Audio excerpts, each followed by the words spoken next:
कहानी के शुरू में हमें एक छोटी बच्ची दिखाई जाती है जिसका नाम नोरा था। वो अपने डैड के साथ पहाड़ों पर चढ़ रही थी। नोरा के डैड की सोच दुनिया वालों से बिल्कुल अलग थी। वो ये सोचते थे कि अगर हम अपनी दिल की आंखों से देखेंगे तो बहुत कुछ हमें अलग दिखाई देगा, और अगर पहाड़ों को देखेंगे तो हमें वो दिखाई देगा जो सुनने में सिर्फ कहानियां लगती हैं। अभी भी अंधेरों में ट्रॉल्स मौजूद हैं। वो ट्रॉल्स अपने आप को दुनिया से छुपा कर रखते हैं। नोरा के डैड ने नोरा को बहुत पहले एक कहानी सुनाई थी कि एक शादी में 13 ट्रॉल्स थे जिन्होंने नशा किया हुआ था और उनको कोई होश नहीं थी। वक्त का पता ही नहीं चला। इसी तरह सूरज की रोशनी उन पर पड़ी और वो पत्थर के बन गए, और अब वो पत्थर बनकर इन पहाड़ों में समाये हुए हैं। पर नोरा को ये सब कहानियां लग रही थी। उसके सामने जो था वो तो सिर्फ पहाड़ थे। नोरा के डैड उसको कहते हैं कि बेटा, दिल की आंखों से देखो, तुम्हें ट्रॉल्स नजर आएंगे। तभी नोरा को उन पहाड़ों में थोड़ी सी ट्रॉल्स की झलक दिखाई देती है। ट्रॉल्स दिखते तो इंसानों की तरह ही थे, पर साइज में बहुत बड़े होते थे, लेकिन वो इंसानों को कोई नुकसान नहीं पहुंचाते थे। तो कहानी थोड़ी सी आगे बढ़ती है। नोरा अब बड़ी हो चुकी थी। वो एक प्रोफेसर थी और अपनी टीम के साथ एक जगह पर खुदाई कर रही थी, पर उनको खुदाई के दौरान कोई भी कीमती चीज नहीं मिलती। उनकी टीम वहाँ पर 6 महीने से खुदाई कर रही थी, पर उनको वहाँ पर अभी तक कोई भी बड़ी चीज नहीं मिली थी। टीम के लीडर भी नोरा को समझाते हैं कि अब हमें यहाँ से चले जाना चाहिए, पर नोरा अभी भी थोड़ा सा और वक्त चाहती थी, क्योंकि उसके डैड ने उसे यही सिखाया था कि बेटा, अपने आप पर भरोसा करना चाहिए। उसको किसी की भी परवाह नहीं थी। वो खुदाई कर रही थी। तभी अचानक से जमीन में उसे कुछ दिखाई देता है। उनको बहुत बड़ी चीज मिली थी। दूसरी तरफ नॉर्वे के पहाड़ों में बारूद को सेट किया जा रहा था ताकि पहाड़ों को उड़ाया जा सके। कि वहाँ पर एक स्टेशन बनाया जा रहा था। जब बॉम्ब फटते हैं तो वहाँ पर बहुत बड़ा धमाका होता है। वर्कर्स जब टनल के अंदर चेक करने जाते हैं तभी उनकी तरफ कुछ आता हुआ दिखाई देता है। सभी वर्कर्स वहाँ से डरकर भाग रहे थे। इस सारे मामले को जानने के लिए वहाँ के मिलिट्री कमांडर एक मीटिंग रखते हैं। इस मीटिंग में नोरा को भी शामिल किया जाता है। नोरा का वेलकम वहाँ पर प्राइम मिनिस्टर का एडवाइजर करता है जिसका नाम एंड्रस था। नोरा वहाँ की वीडियो को भी देखती है जिसमें दूर से देखने से वहाँ पर किसी के बड़े बड़े पाँव के निशान दिखाई दे रहे थे। वहाँ पर बैठे हुए यही मानना था कि ये कोई बहुत बड़ी चीज हो सकती है या फिर ये सब यहाँ पर तूफान की वजह से हुआ है। पर नोरा यहाँ पर साफ साफ कहती है कि मुझे तो ये किसी के पैरों के निशान लग रहे हैं, मगर कोई भी नोरा की बात को सीरियस नहीं ले रहा था। तभी वहाँ पर एक और लड़की आती है, वीडियो दिखाती है। उस वीडियो में ये सब लोग एक बहुत बड़ी चीज देखते हैं और सब देखकर हैरान हो गए थे, डर जाते हैं कि आखिर ये क्या चीज है। इसके बाद हमें एक बूढ़ा कपल दिखाया जाता है जो बैठे अपनी शाम की चाय पी रहे थे। आदमी देखता है कि उसका जो डॉग था वो लगातार भौंक रहा था। तभी उनका घर भी जोर जोर से हिलने लगता है। वो कपल खुद को बचाने के लिए अंडरग्राउंड जगह पर चला जाता है। वहाँ पर जोर जोर से हलचल हो रही थी। जब दोनों थोड़ी देर बाद बाहर आकर देखते हैं तो उनका घर तो पूरी तरह से तबाह हो चुका था। इस सारे मामले को जानने के लिए नोरा और एंड्रस को इनके पास भेजा जाता है। रास्ते में जाते हुए एंड्रस नोरा से उसके डैड का पूछता है। नोरा बताती है कि मेरी मॉम तो बहुत सालों पहले मर चुकी हैं और मेरे डैड जिंदा हैं। मेरे डैड की सोच दुनिया से बिल्कुल अलग है, इसलिए वो बिल्कुल अकेले रहते हैं। एंड्रस नोरा को अपने बारे में भी बताता है कि उसे एक राइटर बनना था पर वो नहीं बन पाया। यही बातें करते हुए अब वो उस बूढ़े कपल के पास पहुँचते हैं जहाँ पर उन्हें एक कैप्टन मिलता है। वो बताता है कि कोई नदी को पार कर आया और दूर पहाड़ों की तरफ चला गया और 3 किलोमीटर तक उन्हें बड़े बड़े पैरों के निशान मिले हैं, फिर जिसके बाद पैरों के निशान गायब हो गए। अब नोरा उस बूढ़े कपल के पास पहुंचती है। बूढ़ी औरत नोरा को बताती है कि उसने कोई अजीब सी आवाज सुनी थी कि जैसे कोई रो रहा हो, और वो आवाज बहुत अजीब थी लेकिन अचानक से गायब हो गई। इतनी बड़ी चीज अचानक से कैसे गायब हो सकती है? उस बूढ़ी औरत की बातें सुनकर एंड्रस और अपने साथ कैप्टन को लेकर अपने डैड के पास चली जाती है कि नोरा के डैड ने पहाड़ों को करीब से देखा था और पहाड़ों को इतने अच्छे तरीके से नोरा के डैड के अलावा कोई नहीं जान सकता था। अब जब नोरा अपने डैड के पास जाती है तो नोरा के डैड के घर में ट्रॉल्स की बहुत ज्यादा तस्वीरें थी। नोरा के डैड बताते हैं कि बहुत सालों पहले काम चल रहा था, तभी पहाड़ों में से कुछ निकला था, पर उसको साबित करना बहुत मुश्किल था। इस वक्त गवर्नमेंट ने सारे सबूतों को मिटा दिया। तभी नोरा कहती है कि आज भी पहाड़ों से कुछ निकला है। डैड उसको बताते हैं कि कई हजार साल पहले ट्रॉल्स ऐसे ही खुले आम फिरा करते थे। कोई भी इंसान अगर ट्रॉल्स के साथ कोई ताल्लुक रखता था तो उस इंसान को सजा दी जाती थी। कई साल पहले भी ट्रॉल्स बाहर आए थे और नोरा के डैड ने उनका पता लगा लिया था। नोरा के डैड को पागल साबित कर उन्हें पागल खाने भेज दिया गया, जिसके बाद नोरा अपने डैड के साथ उसी जगह पर जाती है जहाँ से पैरों के निशान खत्म हो गए थे। नोरा के डैड पत्थरों को गौर से देख रहे थे।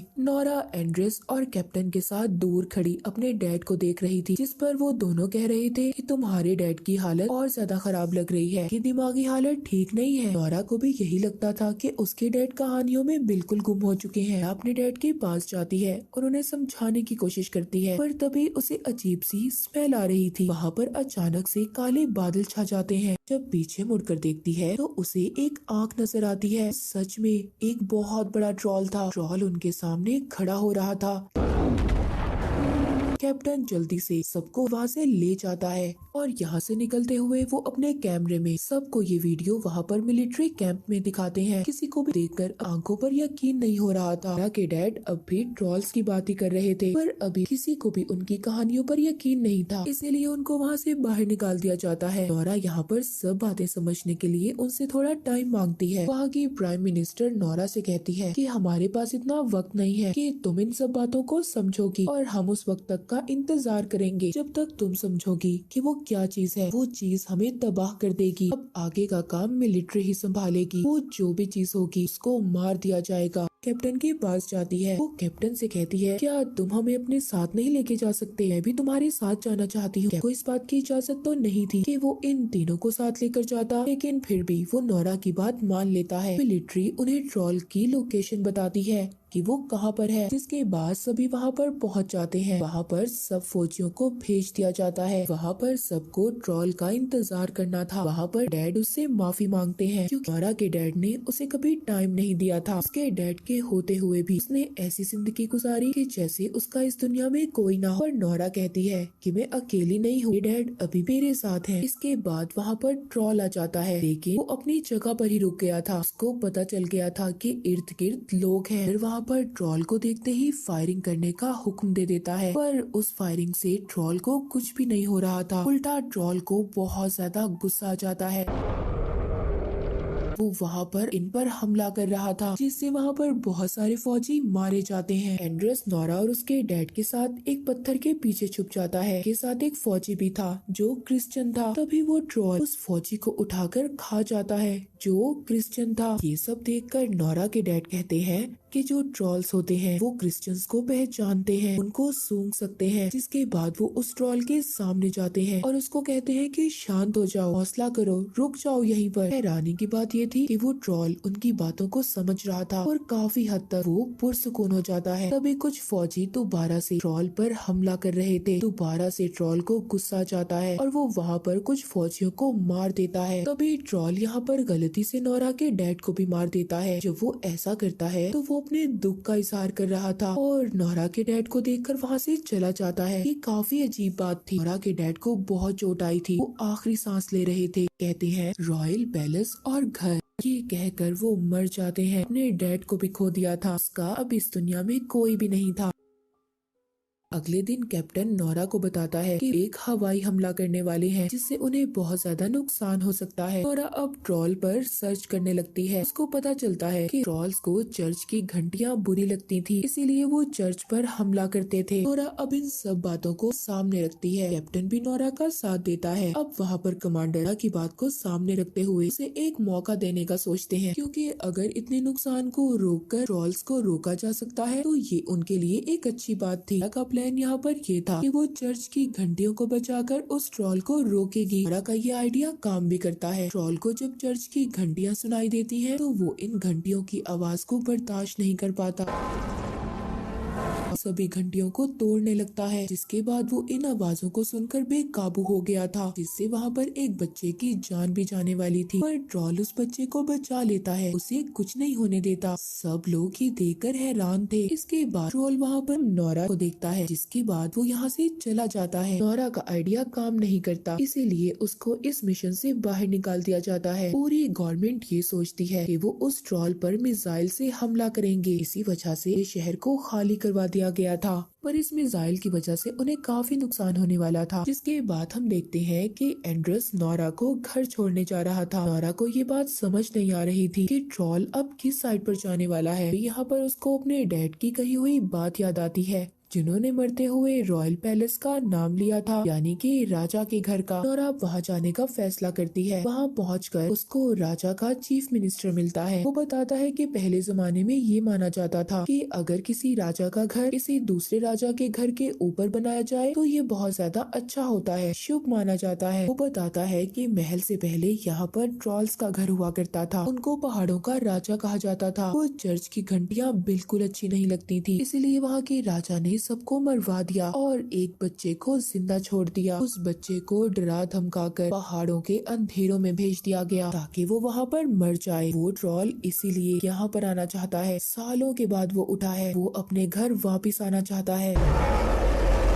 वो मिनिस्टर वहाँ पर उनको गुफा में कुछ कंकाल दिखाता है जो सभी ट्रॉल्स के थे। जब वहाँ के कंकाल पर रोशनी करती है तो हिस्सा पत्थर का बन जाता है और उसको यहाँ पर वो कहानी याद आती है जो उसके डैड ने सुनाई थी, जो 13 ट्रॉल्स के साथ हुआ था। जब उन पर रोशनी पड़ी तो वो पत्थर के बन गए थे। कहानियों में भी यही लिखा गया था कि रोशनी उनकी दुश्मन, इसीलिए ट्रॉल्स पर अगर तेज रोशनी पड़ती थी तो वो पत्थर के बन जाते थे। नोरा कैप्टन को कॉल करती है और उसको अपना प्लान बताती है कि कैसे ट्रॉल को मारना है ताकि उनको बड़े से नुकसान को झेलना न पड़े। एक बहुत खुले मैदान की तरफ आने का कहती है और साथ ही बहुत बड़े सोलर सिस्टम का भी इंतजाम करने का कहती है। इसके बाद नोरा और एंड्रस अपनी गाड़ी के अंदर उस छोटे बच्चे के कंकाल को रख लेते हैं, जिसको राजा ने डरा धमकाकर दोबारा से गुफा में भेज दिया था, जो ट्रॉल ही था, ताकि वो जो बड़ा ट्रॉल है उसको देखकर उनका पीछा करे ताकि वो उसको मैदान की तरफ लेकर जा सके। थोड़ी ही देर बाद रेडियो पर भी ये अनाउंसमेंट हो जाती है कि कुछ देर के बाद मिसाइल्स को छोड़ा जाएगा। नोरा को यहाँ पर अपने प्लान को कामयाब करने के लिए इन मिसाइल हमलों को रोकना था, इसीलिए यहाँ पर एंड्रस अपने एक साथी को कॉल करता है ताकि वो सारे सिस्टम को हैक कर सके। वो ऐसा ही करती है और सारे सिस्टम को हैक कर लेती है, जिसके बाद सारे मिसाइल्स बंद हो जाते हैं।